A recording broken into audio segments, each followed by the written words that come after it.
হজের ফজিলত বা গুরুত্ব, হজ এর উপকারিতা, দুনিয়া আখিরাতের উপকারিতা, ফজিলত, গুরুত্ব, 26টি পয়েন্ট আছে। আমি এর আগে কখনো এত পয়েন্ট আলোচনা কখনো করি।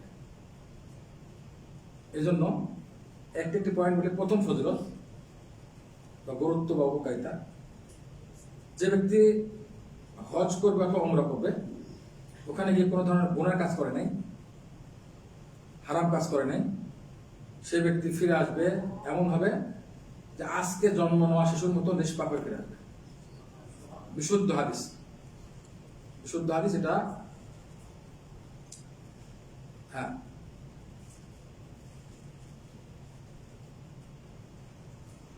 এই হাদিসটি সহিহ বুখারী মুসলিম আসছে, অত ব্যাখ্যা যাবো না, কয়েকটা কিছু মতো। এবার আসে এই হাদিসটি হুবহু শব্দ যেটা বললাম সেটাই, যে ব্যক্তি হজ করলো অথবা কোনো স্বামী স্ত্রী সহবাস সংক্রান্ত কোনো কথাবার্তা বলেনি, এমন কোনো গুনার কাজ করলো না, সে ফিরে আসলো যেন তাকে তার মা তাকে জন্ম দিল আজকে। এভাবে হাদিসের শব্দগুলো, অন্যান্য শব্দ আছে, 2 নম্বরে চলে আসে। একটি উমরা এবং আরেকটি উমরা, একটা উমরা করলাম, আবার 1 বছর পরে 2 বছর পরে একটা উমরা করলাম, মাঝখানে গোনা সব কিছুর জন্য, সমস্ত পাপের জন্য এই উমরা যথেষ্ট হবে। 2 উমরার মাঝখানে গোনাগুলো মাফ হয়ে যায়, যদি কবিরা গোনা থেকে দূরে থাকে, মানে ছোট ছোট গোনাগুলো মাফ হয়। হারাম কাজগুলো এর মধ্যে আছে, কবিরা গোনা যে একাধিক হারাম একত্রিত হলে কবিরা হয়। এবং শেষের বাক্য হলো যে হজ যদি কবুল হয়, মানবের তরিকায় করা হয়েছে, ইখলাস নিয়ে করা হয়েছে, ঈমান ঠিক ছিল, তাহলে কবুলি হজের একমাত্র পুরস্কার জান্নাত। এটা বিশুদ্ধ হাদিস, এবং হাদিসটি সহিহ মুসলিম বা সহিহ বুখারীতে আছে, সহিহ বুখারী মুসলিম দুটোতে আছে। ওকে, 3 নম্বর ফজিলত, হজ পূর্বের সমস্ত গুনাহগুলো ভ্যানিশ করে দেয়। মানে কি ভুল বলে না, বলেন কি বলবেন? শব্দ ইংরেজি শব্দ নাই, ডিলিট, ফিনিশ, যা বলে সব গুনাহগুলো ফিনিশ করে দেয়, ডিলিট করে দেয় আধুনিক টেকনিক্যাল ভাষায়। ওকে, এটা হাদিসও বিশুদ্ধ হাদিস, দলিলে আসতে গেলে সময় লাগবে, বিশুদ্ধ হাদিস এটা। মুহাম্মদ সাল্লাল্লাহু আলাইহি ওয়াসাল্লাম বলেছেন যে একটা অংশ বলি, যে ইসলাম আগের গুনাহগুলো সব শেষ করে দেয়, মিটিয়ে দেয়। হিজরত করলে, মক্কা থেকে মদিনা যারা হিজরত করেছেন, দিন বাঁচানোর জন্য এখনো আছে, ইসলামকে রক্ষা করার জন্য এক দেশ থেকে আরেক দেশে হিজরত করে, ওটা আগের গুনাহ সব ফিনিশ করে দেয়, ভ্যানিশ, ফিনিশ, ডিলিট। এবং হজ আগের গুনাহগুলো সবগুলো মিটিয়ে দেয়। এই 3টে কাজে চিন্তা করে দেখুন, হজের সঙ্গে তুলনা হয়েছে কিসের? এখানে 3টে শব্দ বলা আছে না? ইঞ্জিনিয়ার বলেন, হজের সঙ্গে কোন কোন আমলের তুলনা করা হয়? এখানে একই শব্দ তুলনা করা। একটা হলো ইসলাম, সবচেয়ে বড় আমল, ইসলামে প্রবেশ করতেছে, অন্য মুসলিম নমুসলিম ইসলাম গ্রহণ করলো, ইসলামে আর যে তুলনা করা হয়েছে ইসলাম ছাড়া হিজরত, এত বড় আমলের সঙ্গে হজকে তুলনা করা হয়েছে। 4 নম্বর, 3টে বলা হয়ে গেছে না, 2টো। 4 নম্বর হলো কবুলি হজ, আল্লাহ রাস্তায় জিহাদ করার চেয়ে উত্তম। আল্লাহ জিহাদের পরে কবুলি হজটা আল্লাহ রাস্তায় জিহাদের পরে সবচেয়ে উত্তম আমল। আল্লাহ রাস্তায় জিহাদ সবচেয়ে উত্তম আমল, দেখেন হজের চেয়ে উত্তম। কিন্তু কোন সময়ের জিহাদ? যে কোনো সময়ের জিহাদ, যে কোনো সময়ের জিহাদ ফি সাবিলিল্লাহ, ওই সময়ের অন্য আমলের চেয়ে উত্তম। এই জন্য বলছিলাম যে 10 দিনের বাহিরে জিহাদ ফি সাবিলিল্লাহ, এই 10 দিনের এক বলেছে উত্তম হচ্ছে না, কিন্তু যদি জিহাদ এই 10 দিনে করে তার তিনি সব উত্তম। ওকে, তাহলে আল্লাহ রাস্তায় জিহাদের চেয়ে কবুল হজ, আল্লাহ রাস্তায় জিহাদ ছাড়া অন্য সমস্ত যে কোনো আমলের চেয়ে উত্তম। 5 নাম্বার, হজ উমরা, শুনুন দুনিয়া আখিরাতের উপকার। হজ উমরা অভাব এবং পাপসমূহ কি করে? মিটিয়ে দেয়। হজ উমরা অভাব মিটিয়ে দেয় এবং পাপসমূহ মিটিয়ে দেয়। এবং কবুল হজের সওয়াব একমাত্র জান্নাত। অন্য হাদিসে আসছে হজ উমরা একটা একটা করো, কারণ উভয়টাই অভাব এবং সমস্ত গুনাহ মিটিয়ে দেয়। যেমন কামারের ঘাটতি, কি বলে এটাকে? কামারের ঘাটতি কি বলে? আরে কামারের যেটা হাপড়, হাপড় যেমন নাকি সোনা চাঁদির ময়লা বা জং কি করে? পরিষ্কার করে। 6 নম্বর, সবচেয়ে উত্তম জিহাদ এবং সবচেয়ে সুন্দর জিহাদ হলো কবুল হজ। তাহলে উত্তম জিহাদটা বলা হলো, সবচেয়ে উত্তম জিহাদ বলা হয়েছে, তাহলে ওটা তো নিজেই জিহাদ চলতো। এটা মহিলাদের জন্য হাদিসটি মহিলাদের জন্য প্রযোজ্য। সাহাবা আল্লাহ রাসূলকে জিজ্ঞাসা করেছিলেন উমর ইবনে আয়েশা রাদিয়াল্লাহু আনহা, ইয়া রাসূলুল্লাহ, আমরা দেখছি যে আল্লাহর রাস্তায় জিহাদ করা সবচেয়ে উত্তম আমল সব সময়ের জন্য, তো আমরা কি জিহাদ করবো না? মহিলারা, বিশেষ করে বাংলা ভাইয়ের দলে এই হাদিসটা শোনা দরকার, মহিলারা জিহাদ করবে। হ্যাঁ, আল্লাহ রাসূল মহিলাদের জিহাদটা দিয়েছেন। রাসূল কি উত্তর দিলেন? লা। আবার বলি, কি বলেছেন? লা মানে কি হ্যাঁ না? একটা গোমরা এই হাদিসে ধরে না, একটা গোমরা বলে বাংলা ভাই গর্ব যারা মহিলা, ওরাই গোমরা, তার মহিলার কি হবে? ডবল গোমরা। আল্লাহ রাসূল সাহাবীদের মধ্যে, সর্বোত্তম সাহাবীদের মধ্যে, নিজের স্ত্রীদের মধ্যে সবচেয়ে বড় ফেক হবে উম্মে মুমিনিন আয়েশা রাদিয়াল্লাহু আনহা। তিনি জিজ্ঞেস, তাকে বলছেন লা, তা এসে উত্তম কেউ আছে? হ্যাঁ, আল্লাহ না, মহিলাদের জন্য কোনো জিহাদ নেই। কি আছে? নাকি মহিলাদের জন্য আছে উত্তম জিহাদ। উত্তম জিহাদ কি? হাজ্জ মাবরুর, কবুল হজ, রাসূলের তরিকা হজ। ওকে, কয় নাম্বার গেল? 6। একটা আমি উঠে গেছে। 7 নাম্বার, হজ আদায়কারী এবং উমরা আদায়কারী আল্লাহ তাআলার ডেলিগেশন। ডেলিগেশনের বাংলা কি? আসে না, সরকারি ডেলিগেশন আসে না? আর ইঞ্জিনিয়ার ভাই কেন বসেছে? আরে বলে তো, প্রতিনিধি দল। প্রতিনিধি ছাড়া একটা শব্দ আছে বাংলা, একটা সুন্দর শব্দ। ডেলিগেশনই বাংলা। হ্যাঁ, একটা বাংলা সুন্দর বাংলা আছে, ডেলিগেশন। ওকে, সরকারের পক্ষ থেকে একটা প্রতিনিধি দল আসে না, সরকারি কাজের জন্য আসে। কখনো কখনো আবার সরকারকে বলে এতজন লোক দাও হজ করার জন্য, একটা ডেলিগেশন আসে। এরকম ডেলিগেশন, একটা গ্রুপ প্রতিনিধি।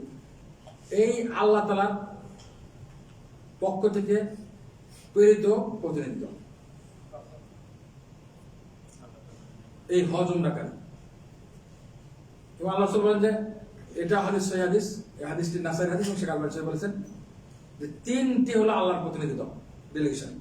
একটা হলো গাজী, যে জিহাদ করতে গিয়ে ফিরে আসলো, মৃত্যুবরণ হলো না। আরেকটি হলো হজ আদায়কারী, আরেকটি হলো উমরা আদায়কারী। এই 3টি আল্লাহ তাআলার ডেলিগেশন, প্রতিনিধি দল, বিশেষ দল। 8 নাম্বার, হজ উমরাকারী আল্লাহর কাছে যা চায় তা আল্লাহ দিয়ে দেন, যা চাইবে তা পাইবে। এই হাদিসটি হলো, এটাও বিশুদ্ধ হাদিস, এবং এই হাদিসটির ইবনে মাজাহ হাদিস, শেখ আলবানী সাহেব বলেছেন। সেটা কি? মহানবী সাল্লাল্লাহু আলাইহি ওয়াসাল্লাম বলেন যে গাজী ফিসাবিল্লাহ, আল্লাহর সাথে যুদ্ধ করতে গেল এবং মৃত্যুবরণ না করে গাজী ফিরে আসলো, হজ পালনকারী এবং উমরা পালনকারী আফদুল্লাহ, আল্লাহ তাআলার ডেলিগেশন, প্রতিনিধি দল। দাআহুম, আল্লাহ তাদেরকে ডাক দিয়েছিলেন, এই প্রতিনিধিদের 3জনকে, আমি ডাকছি এসো আমার রাস্তায় আসো।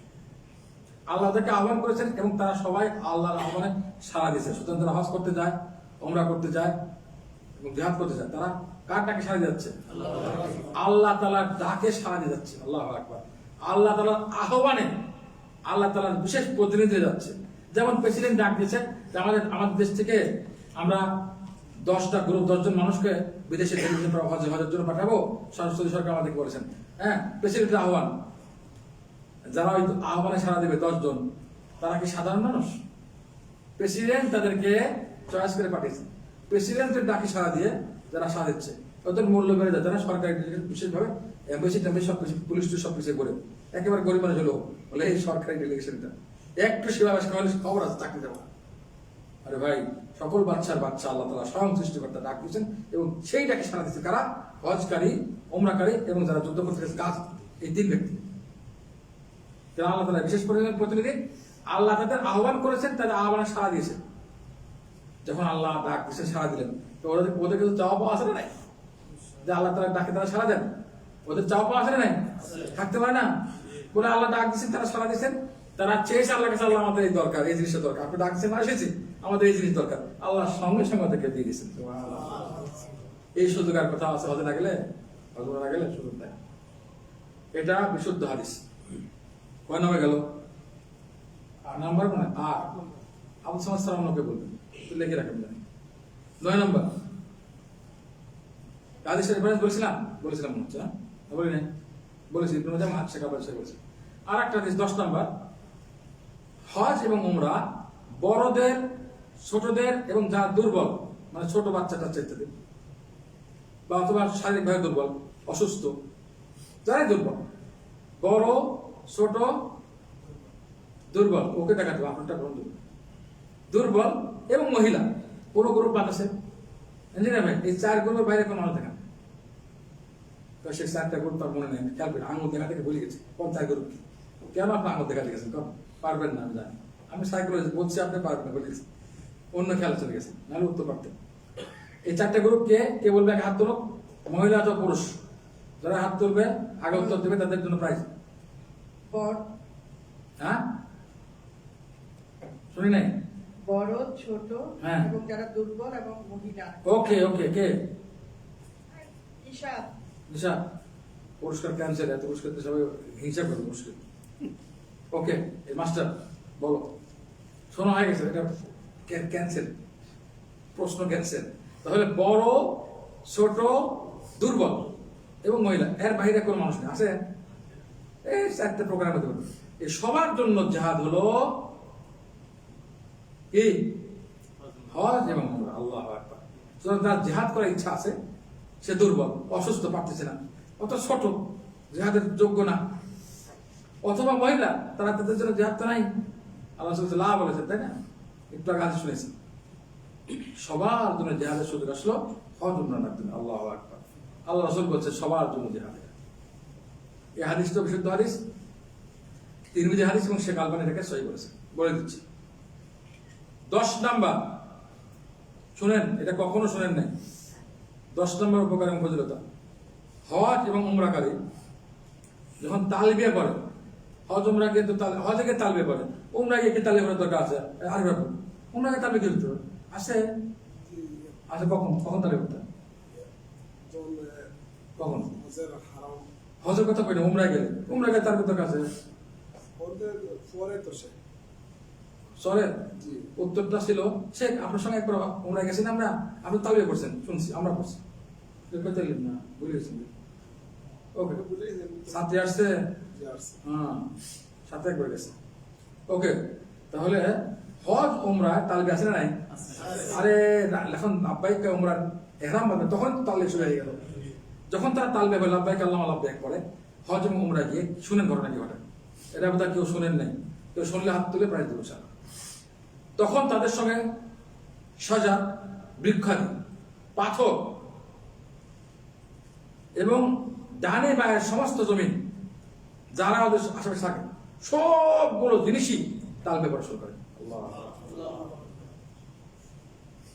জমিন পার হচ্ছে না, হচ্ছে না, যখন যেখানে যাচ্ছে সেখানে শুরু হচ্ছে তালবিয়া, মানে গোটা রাস্তা খালি তালবিয়া চলতেছে জমিনে, পিছনে চলে গেল, এবার যাদের সামনে যাচ্ছে চলছে, জমিনের সামনে যাচ্ছে, সেই জমি তালবিয়া পড়া শুরু করে। এই যে যাচ্ছে, যাওয়ার পথে যে জমিনের সামনে যাচ্ছে, যে পথ যাচ্ছে, পথের ডানে বায়ে সবগুলো এই হজ উমরাকারীর সঙ্গে তালবিয়া পড়া শুরু করলো। আল্লাহু আকবার। সবাই করছে লাব্বাইক আল্লাহুম্মা লাব্বাইক, বৃক্ষ, পাথর, আশেপাশের জমিন, প্রত্যেককেই তালবিয়া পড়া শুরু করলো। চিন্তা করে দেখুন আপনার অবস্থা, পজিশন আপনার। দেখলেন আল্লাহ তাআলার বাহিনী কিভাবে কাজ করছে? তাদের সঙ্গে কোনো জড় এবং জীব সব গরু তালবিয়া পড়া শুরু করলো। বলে পাশে একটা গরু ছিল, সে তালবিয়া করছে, শুনতেছেন? পাশে ছাগল ছিল তাও, পিঁপড়া ছিল তাও, ডানে আশেপাশে জমিনে সবকিছুই তালবিয়া পড়া শুরু করে। আল্লাহু আকবার। এটা হাদিসটি তিরমিজি এবং শেখ আলবানী সহিহ বলেছেন। হাদিসটি হলো যে কোনো মুসলিম যখন তালবিয়া পড়ে, তার সঙ্গে ডানে বায়ে পাথর, বৃক্ষ,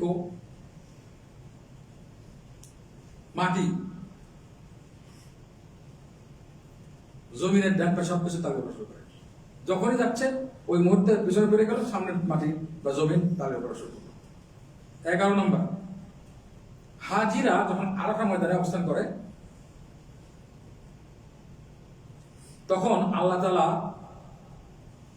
ফেরেশতাদের সঙ্গে বরত্ব প্রকাশ করে, অহংকার করে। দেখো ফেরেশতারা, তোমরা বলছিলে আদম সৃষ্টি না করতে, মানে মানুষ সৃষ্টি না করতে, দেখো তুমি, দেখো মানুষ কি করে, পাগলের মতো চলে আসছে আমাকে ডাকতে, এবং আল্লাহ তাআলা একেবারে কাছে চলে আসে। হাদিসটি হলো, এই হাদিসটা বিশুদ্ধ হাদিস, এবং এই হাদিসের সহিহ মুসলিম হাদিস, বিশুদ্ধ হাদিস। মহানবী সাল্লাল্লাহু আলাইহি ওয়াসাল্লাম বলেন যে সবচেয়ে বেশি জাহান্নাম থেকে মানুষকে মুক্তি দেওয়া হয়, আল্লাহ বান্দাদেরকে সবচেয়ে বেশি মুক্তি দেওয়া হয় কোন দিন?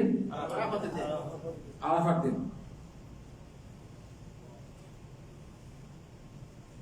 এইখানে কাদেরকে মুক্তি দেয় আল্লাহ তাআলা? প্রশ্ন এখানে শুধু হাজিদেরকে তার আরফা আছে নাকি এর বাহিরেও আছে?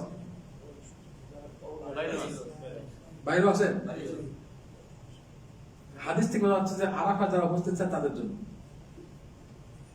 লাল তো হজের উপর ফজল ফেরো না, সবার ফজিলত হয়ে যাবে। আরাফার দিনে মুক্তি দেয় না, সবচেয়ে বেশি মুক্তি জাহান্নাম থেকে মানুষকে আল্লাহ তাআলা আরাফার দিন। কারণ আল্লাহ তাআলা ওই দিন সবচেয়ে কাছে এসে যায়, কার আরাফাবাসীর কাছে। কারণের মধ্যে বলা আছে আরাফাবাসীর কাছে চলে আসে, তখন আল্লাহ তাআলার বিশেষ ফজিলত হলো যখন কাছে চলে আসে বান্দা আল্লাহর কাছে হয়ে গেছে, যা বান্দা জাহান্নাম থেকে মুক্তি দিচ্ছি, স্পেশাল অফার। তাহলে এটা আরাফাবাসীর জন্য কাছে। অথবা আল্লাহ তাআলা অহংকার করেন ফেরেশতাদের, কাদের কি অহংকার? আমাদের আশেপাশেকে নিয়ে না আরাফাবাসীকে নিয়ে? তো সুতরাং আরব যারা হজে গেছে তাদের জন্য ফজিলত। বলে তারা কি চায় দেখো, তারা কি চায়? মাগফিরাত চায়। আল্লাহ প্রশ্ন করে এত বড় ফজিলত হাজিদের, এটা হজের সাথে কাজ ফজিলত, উমরায় কাজ হবে না। 12 নম্বর কন্টিনিউ করবো, শেষ করে দেবো। ওকে, 12 নম্বর দোয়া। সবচেয়ে উত্তম দোয়া আরাফার ময়দানে উপস্থিত হাজিদের দোয়া, সবচেয়ে উত্তম দোয়া। এটা প্রমাণ, এই হাদিসটি বিশুদ্ধ হাদিস, তিরমিজির, এবং মানে হাসান বলেছেন, হাসান মানে শুদ্ধ বিশুদ্ধ হাদিস। সেটা হলো আল্লাহ সুবহানাহু সবচেয়ে উত্তম দোয়া আরাফার দিনের দোয়া। আরাফার দিনের দোয়া এইটাও মতানৈক্য আছে। কেউ বলছে সকল মানুষ সব জায়গায় পড়তে পারে, আর কেউ বলছে না শুধু আরাফার জন্য খাস। যারা খাস বলেছে ওদের দলিলটা কাছে। কেন? এটা হাদিসের শব্দ বোঝা যাচ্ছে। সবচেয়ে উত্তম দোয়া আরাফার দিনের দোয়া। আর আমি এবং সমস্ত নবীগণ যারা যে দোয়াটি করেছে এখানে আরাফার ময়দানে, সেই দোয়াটি লা ইলাহা ইল্লাল্লাহু ওয়াহদাহু লা শারীকা লাহু লাহুল মুলকু ওয়া লাহুল হামদু ওয়া হুয়া আলা কুল্লি শাইইন কাদির। এই দোয়াটি আল্লাহ সুবহানাহু আমি এবং নবীগণ, সেটা কি প্রত্যেক জায়গায়? না, আরাফার ময়দানে। নবীগণ তো অন্য জায়গায় আসেন, বাংলাদেশে গেছে নবীগণ, তো এখান থেকে বোঝা গেল যে আরাফার ময়দানে। কিন্তু সালফে সালিম থেকে সাব্যস্ত আছে, সালেফরা সাহাবায়ে রাসূল ইবনে আব্বাস ইত্যাদি ওই দিন দোয়ার গুরুত্ব ইহতিমাম করেছেন। হ্যাঁ, তারা আরাফার দিন সন্ধ্যার আগে বা বিকালে দোয়া করেছেন ওই জায়গা থেকে। কিন্তু হাদিসটির আগে পরের থেকে বোঝা যাচ্ছে এটা আরাফার ময়দানের দোয়া, আরাফার জন্য খাস ফজিলতটা তাদের জন্য। উত্তম দোয়া আরাফার ময়দানের দোয়া, কেননা খয়রের দোয়া ইয়মের আরাফা। এখন প্রশ্ন আসলে আরাফার দিন, তো এই দিনের সঙ্গে তো আরাফার সম্পর্ক আছে নাকি সব জায়গায়? মতলব করছে অধিকাংশ ওলামারা আরাফার জন্য বলেছেন। আর অনেকদের সলবদের একদল বলছেন না, যে কোনো জায়গা থেকে দোয়া করলেই হবে। কিন্তু এইটাই কাছে, কারণ আল্লাহ বলছে আমি এবং আমার আগের নবীগণ সবাই দোয়া করেছেন। সব নবীগণকে বাংলাদেশে আশায় দোয়া করেছেন? কোন নবী আশা আসছে? মনে হয় না। বাংলাদেশে কোন নবী আসছে? মনে হয় আসছে একজন নবী। কোন নবী? হ্যাঁ, ওটা মিথ্যা রাজা। এখন আমি যদি একটা কথা বলি সব আশ্চর্য বোধ করবে। আমি নবীর বংশের মানুষ, আমার যে বংশটা আছে নবীর বংশ। এই আরেফ না ভাই, নাম কি? আরাফাত। বলো তো কথাটা ঠিক না ভুল? আমি নবীর বংশের, আমি শেখ উমর। তোমরা কি বংশের? আমি বললাম না। ও, দুজন প্রফেসর, ইঞ্জিনিয়ার রফিক ভাই। আর কেউ আছে নবীর বংশের? সবাই? এই মহিলা কেউ নবীর বংশের আছে? সালাম বলো না, কেউ মহিলা কেউ আছে নাকি নবীর বংশের? বুঝে উঠতে পারছি না। সালাম ভাই আছেন, আপনি নবীর বংশের কিনা? আমরা তো সবাই নবীর বংশের। আমরা সবাই নবীর বংশ। মনে হচ্ছে উত্তরটা কোন আর্মির বেটে দিয়েছে, ঠিক না?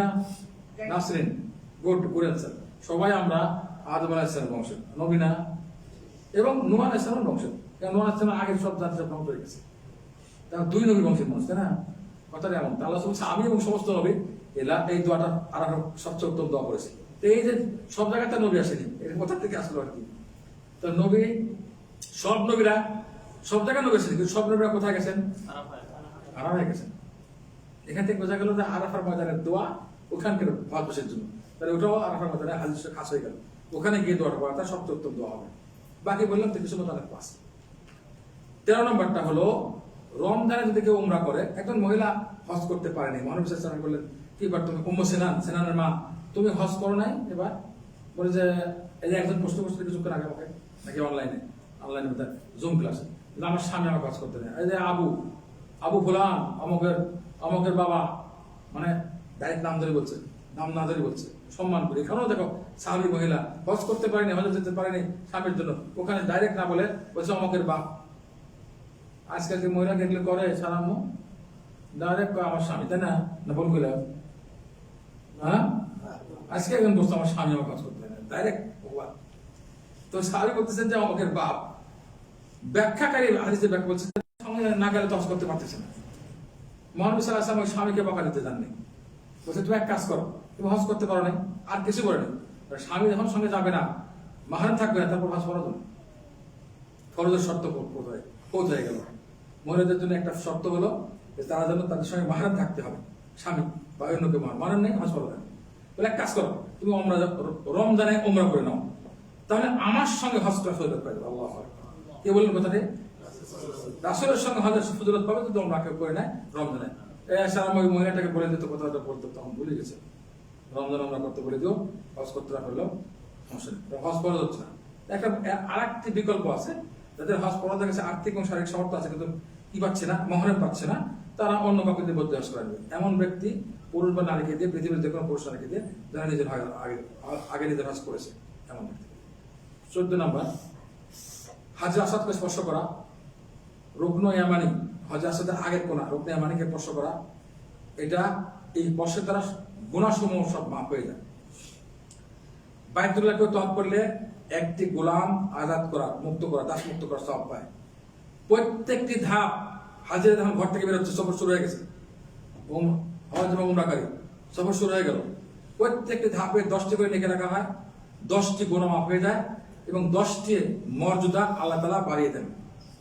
তার মানে আমরা ধরি 13, এখন থেকে মক্কা 1300 কিলোমিটার, 1200 কিলোমিটার ধরি, এক কিলোমিটার যদি আমরা এক কিলোমিটারে আচ্ছা প্রশ্ন করি, চিন্তা করতেছি, মুশকিল প্রশ্ন দেখি কারে কোন মাস্টারের কোলে সমস্যা আছে, ইঞ্জিনিয়ার ভাই সেকেন্ড উত্তর দিবে, এই জন্য আপনার ঠিক আছে, আপনি ইঞ্জিনিয়ার নামছেন নাই বলতেন, আপনি ফাঁকিদার ফাঁক তালে করে আছেন না। ওকে, 1 কিলোমিটারে কয় মিটার হয়? 1 কিলোমিটারে কয় মিটার হবে আপনি করেন না? মিটারে মাপি দেখিনি। 1000 কিলোমিটার। 1000 কিলোমিটার 1 কিলোমিটার, এই সবাই করেন না? 1 কিলোমিটার। 1 কিলোমিটারে কয় মিটার? 1000 কিলোমিটার। 1000 ফুটে আর কি। 1000 মিটার না কিলোমিটার? মিটার। সবাই ডিস্টার্ব করেছে আগে। তার মানে 1000 মিটার, কিলো মানে 1000 বলে দিচ্ছে আজকে।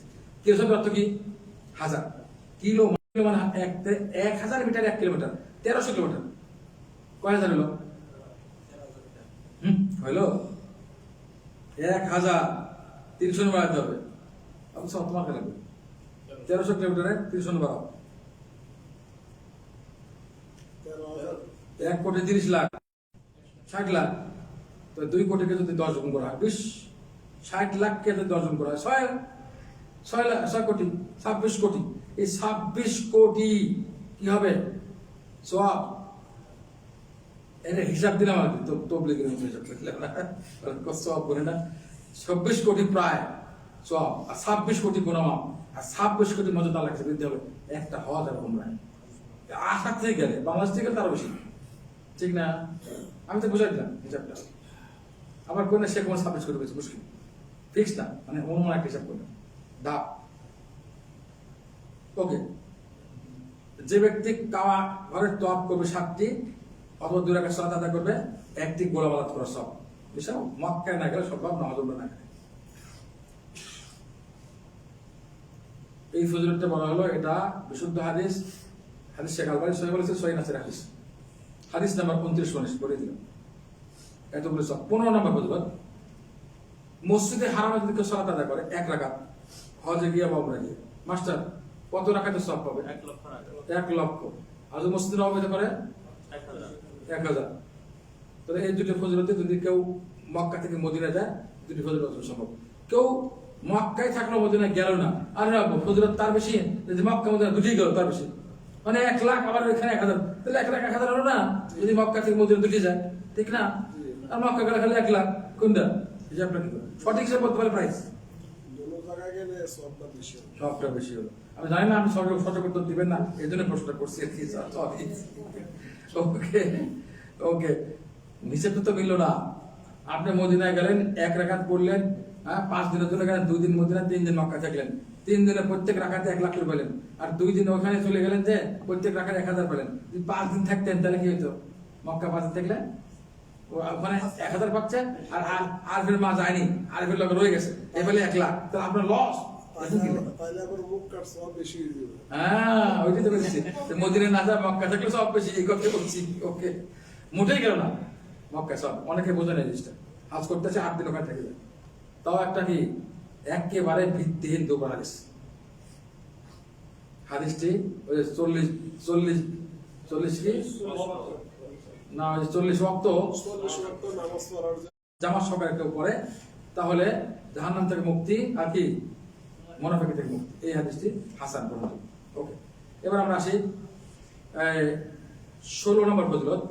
বাইতুল্লাহ যদি কেউ তওয়াফ করে এবং হাজর আসওয়াদকে যদি কেউ কি করে স্পর্শ করে, কি হবে শুনেন। আল্লাহ তাআলা কিয়ামতের দিন এই হাজর আসওয়াদকে পাঠাবেন, কিয়ামতে পাঠাবেন। ওই হাজর আসওয়াদের 2টা চোখ হবে, যে চোখ দিয়ে তারা দেখবে, এবং হাজর আসওয়াদের জবান হবে, আল্লাহ দেবেন। জবান মানে কি? জিহ্বা হবে, যে জিহ্বা দিয়ে সে কথা বলবে। যারাই তাকে সঠিক নিয়তে বিদাত শিরিক না করে ইমানের চুমো দিয়েছে, সঠিক নিয়তে সঠিক রাসূলের তরিকায় বিদাত শিরিক না করে, তাদের ব্যাপারে সে সাক্ষী দেবে, তাদের এই জবান দিয়ে সাক্ষী দেবে, আল্লাহ আমাকে চুমো দিয়েছে। সবাই সাক্ষী, এই যে ফজিলতের সাক্ষী স্বয়ং হাজর সাহেব, এটা হজ উমরাকারী সম্ভব। 17 নম্বর, হজ উমরা, হজ যদি কেউ করে বাইতুল্লাহ হজ, তার ইসলাম পরিপূর্ণ হলো। তার ইসলাম কি হলো? তার মানে যদি হজ উমরা না করে ইসলাম অপূর্ণ থাকবে, না? অবশ্যই, যদি সমর্থ নাই। যার সমর্থ নাই 10 বার প্রতি বছর নিয়ত করে আমি এবার হজ দেবো, আল্লাহ আমাকে ব্যবস্থা করে দেবো, আল্লাহ আর্থিক শারীরিক অবস্থা, কিন্তু অর্থ করতে পারে না। অনেক আছে 10 বছর চেষ্টা করছে, সে 10 বছর নিয়ত করতেছি কিন্তু পয়সা তো কুলায় না। তা বলছে আপনার 10টা নেকির 10টা কবুলাতের সওয়াব পাই গেছেন, না করেই করছে, আল্লাহ দিয়েছে সঠিক নিয়তের কারণে। বুঝলেন তো? যাই হোক, যারা হজের সামর্থ্য আছে হজ করবে, তারা পরিপূর্ণ ইসলাম পরিপূর্ণ হলো, আর না হলে ইসলাম পরিপূর্ণ হচ্ছে না।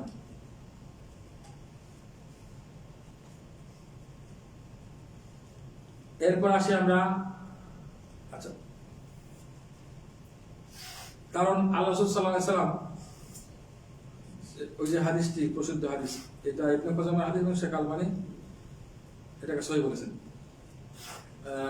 জিবরিল হাদিসে, জিবরিলের মধ্যে জিবরিল ইসলাম প্রশ্ন করছিলেন না মহানবী সাল্লাল্লাহু আলাইহি ওয়াসাল্লাম ইসলাম সম্পর্কে,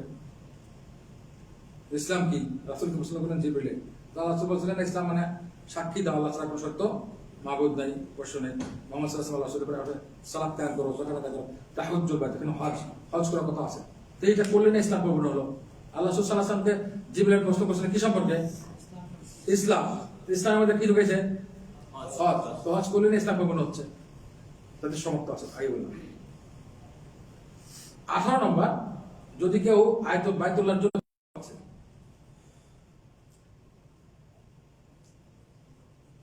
এবং প্রত্যেক ধাপে গোনা হচ্ছে এবং একটা মর্যাদা বেশি হচ্ছে,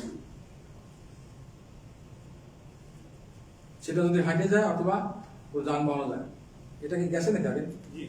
আগে বলছিলেন এরকম কিছু গেছে।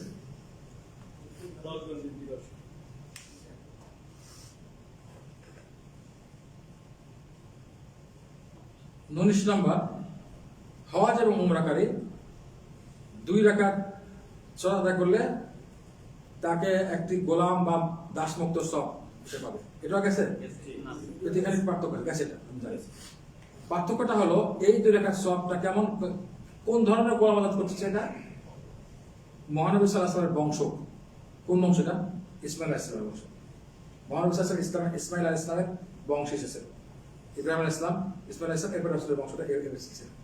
ইসমাইল আলাইহিস সালামের বংশে যদি কেউ গোলাম হয়ে যায়, দাস হয়ে যায়, যুদ্ধ বিগ্রহের কারণে, কোনো কারণে, ওই দাস মুক্ত বলে যে সব হবে রাসূলের বংশের, অর্থাৎ উপরের বংশ, ইব্রাহিম আলাইহিস সালামের বংশের দাস, ইসমাইল আলাইহিস সালামের বংশের দাস মুক্ত করা সব হবে। এটা সাধারণ না।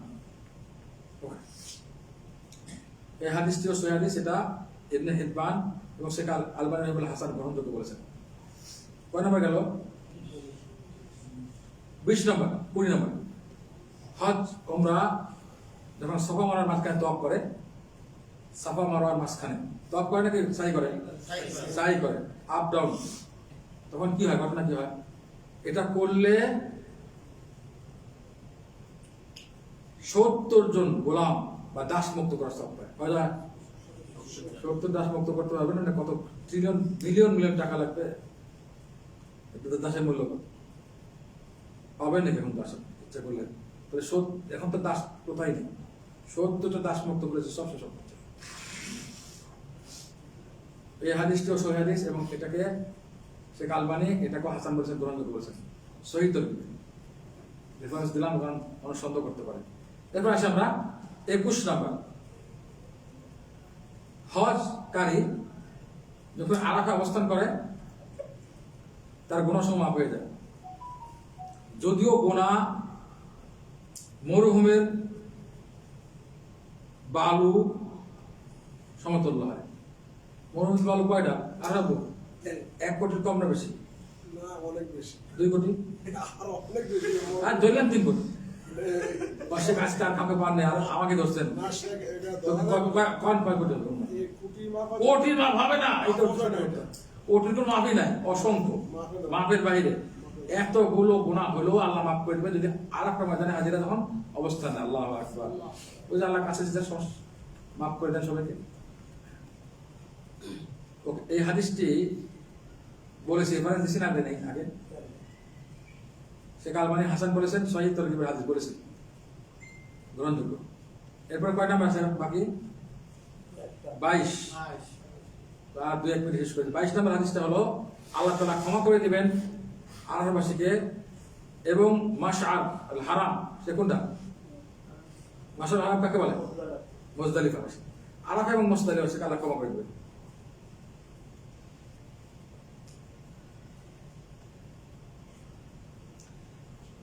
হাদিসের একটা অংশ বলি, জিবরিল আমিন আল্লাহ সাল্লাল্লাহু আলাইহি ওয়াসাল্লামকে, মহানবী সাল্লাল্লাহু আলাইহি ওয়াসাল্লাম বেলালকে খবর দিয়েছেন। মহানবী তখন কি বলেন? হে মানব সকল, জিবরিল আমিন আমার কাছে এসেছিল এখনই এবং আমাকে আল্লাহর পক্ষ থেকে সালাম দিয়েছেন। আমি বলছেন, শুনেন, আল্লাহ তাআলা আরাফাবাসী এবং মাশআরুল হারাম মুজদালিফাবাসী সবাইকে আল্লাহ তাআলা ক্ষমা করে দিয়েছেন, ক্ষমা করে দিয়েছেন। এই হাদিসটিও বিশুদ্ধ হাদিস এবং এটাও শেখ আলবানী রাহিমাহুল্লাহ এটাকেও কি বলেছেন? সহিহ বলেছেন। কয় নম্বর বাকি আছে? 23 নম্বর। প্রত্যেকটি পাথর, যে পাথর দিয়ে জমরা পাথর মারা হয়, এই এক একটি পাথরের বিনিময়ে কয়টা পাথর মারে? হাজিরা। আচ্ছা, আমি কাকে প্রশ্ন করবো? আরে ভাবো, যদি প্রশ্ন উত্তর দিতে পারি প্রশ্ন, হাজিরা মোট কয়টা পাথর মারে পুরো হজ করতে? পুরো হজের টাইম হিসাব করে কোন লাগবে, উল্টা পাল্টা করেন না, নাহলে কোন শেখ আমি মুখস্থ নাই করে মুখস্থ নাই। এবার আরেকের মার কাছে প্রশ্ন, আরে একটা প্রাইজ পাবো না, আমার খাস ছাত্রছাত্রী, বুঝুন না। আরে আমি পারবে নাকি হজ করতে গিয়ে? এতে আশেপাশে কেউ নেই হেল্প করতো না, আমরা তো দেখতেছি না।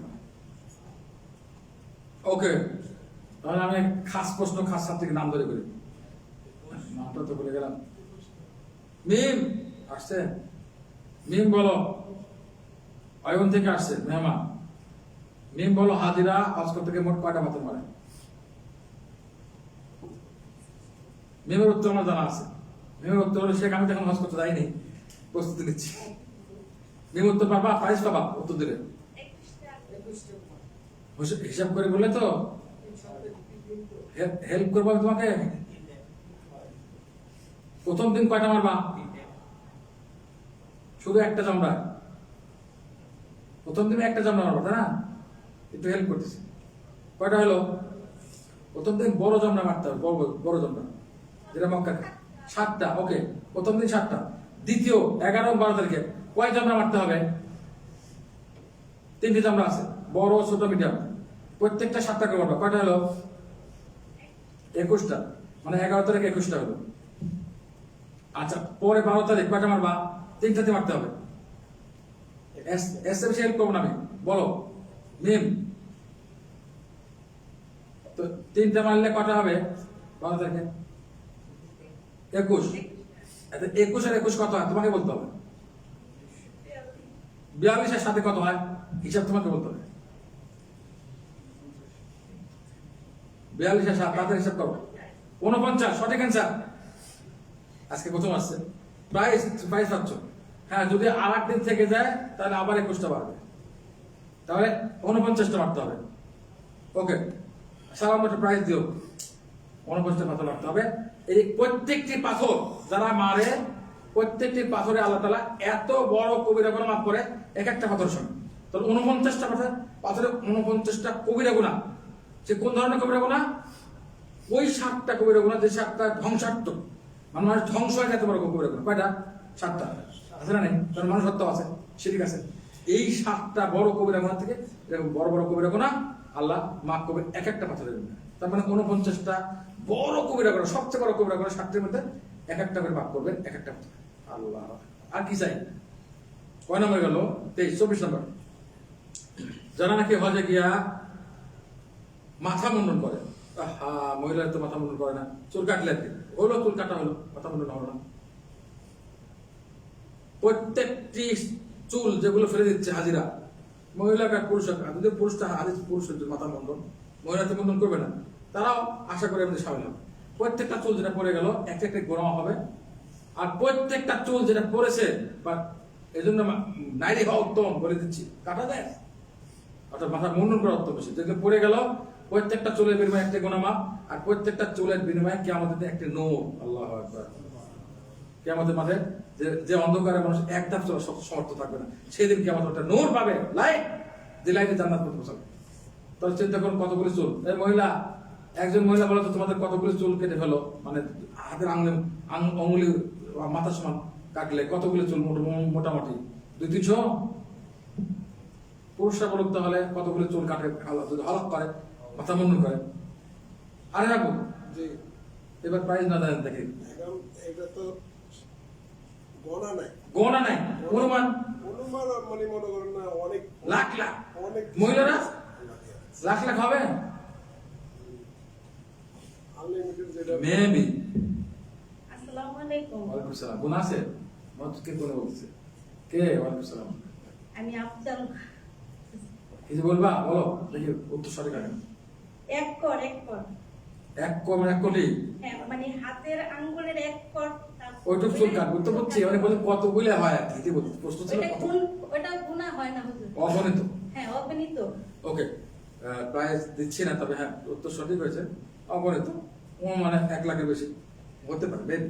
তাহলে প্রত্যেকটা চুলের বিনিময়ে একটা গুণামা হচ্ছে এবং আল্লাহ তাআলার পক্ষ থেকে একটা নূর লাইট দেওয়া হবে কিয়ামতের মাঠে চলার জন্য আল্লাহু আকবার মানে 1 লক্ষ লাইট তো পাচ্ছি আমরা আর কি যারা হাদি মানে যারা তামাত্তু হজ করবে উমরা এবং হজ দুটো অথবা কিরান করবে এটাকে হাদি বা একটা জানোয়ার এটা আল্লাহ শুকরিয়া আদায় করার জন্য শুকরিয়া জানোয়ারকে হাদি বলা হয় এটা কোরবানি না কোরবানি তো সব জায়গায় হয় হাদি হলো হজকারীদের জন্য এই হাদি যখন কোরবানি দিবে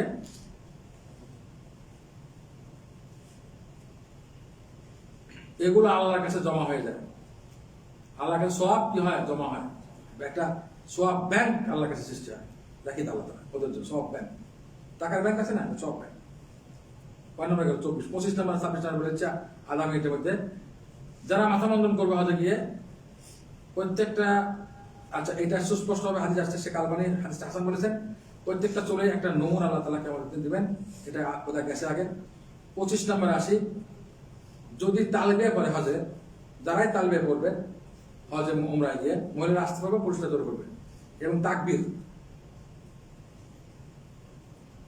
কি হবে ওই ব্যক্তিকে জান্নাতে সুসংবাদ দেওয়া হবে আল্লাহু আকবার মানে বললেন যে কোনো ব্যক্তি যারা তালবিয়া করে লাব্বাইক আল্লাহুম্মা লাব্বাইক এবং যারা তাকবীর করে কারণ হাজিরা তাকবীর করতে পারে তালবিয়া করতে পারে কোন দিন কে বলতে পারে চট করে বলতে পারে প্রাইস একজন তালবিয়া এবং তাকবীর দুটি করতে পারে কোন দিন কেউ কারো জানা আছে কেউ আছে মহিলাদের 10 তারিখে উত্তর সঠিক প্রাইস দেখেন সাহাবাদের মধ্যে কেউ তালবিয়া করেছেন কেউ আবার তাকবীর করেছেন এটা উত্তর জেনে দিচ্ছে আমি সাইকোলজি বুঝতে মাস্টার জানি উত্তর দেয়নি কিন্তু সবাই আরাফাত দিন পায় সেটা কেউ কোনো উত্তরই দেয় না ওটা কি নিশ্চয়ই আরেকটা কিছু হবে এই সাইকোলজি খারাইছে দেখছেন নি সালাই করছে বড় বড় কইছে না সঠিক কইনি জানো এতক্ষণ চুপ ছিলে কেন ওকে সঠিক অ্যান্সার তালবিয়া করুক এবং তাকবীর করুক তাকে সুসংবাদ দেওয়া হয়। আল্লাহ রাসূল চুপ বলছে, সাহাবায়ে কেরাম জিজ্ঞাসা রাসূলুল্লাহ সুসংবাদ তো বুঝলেন, কোন সুসংবাদ? জান্নাতে? সাহাবায়ে কেরাম কি খুঁজতো? জান্নাত খুঁজতো। প্রত্যেকটা আমলের জান্নাত খুঁজতো। তারা খুঁজতেন, তাদের অভ্যাস ছিল, তারা আখিরাতের আমল জন্য আমল করতেন। বলেছে জান্নাতে না। এবং শেখ আলবানী রাহিমাহুল্লাহ থেকে হাসান করেছেন সহিহুল বুখারী। লাস্ট ফজিলতটা বলে দিই, বলে শেষ করে দেব। সেটা হলো 26 নম্বর। হজ কোন দিন উপস্থিত হয়? কোন দিন হয়? একটা দিন আছে যেদিন হজ হলো, হজ হচ্ছে, ঠিক আছে, 10 তারিখ সব মিলে এই দিনের একটা নাম আছে আফজল আইয়ামের দুনিয়া, দুনিয়ার সবচেয়ে শ্রেষ্ঠ দিন হজ হয়। এই আফজল আইয়ামের দুনিয়া আমি আগের আলোচনা বলেছি। কে বলতে পারে? নারীরা, পুরুষরা, সবাই সবাই এক একজন উত্তর দিবে। দুনিয়ার সবচেয়ে উত্তম দিনগুলোর মধ্যে হজ অনুষ্ঠিত হয়। মহিলারা বলো তো কি, যে কোনো কেউ, সেটা কোন দিনগুলা?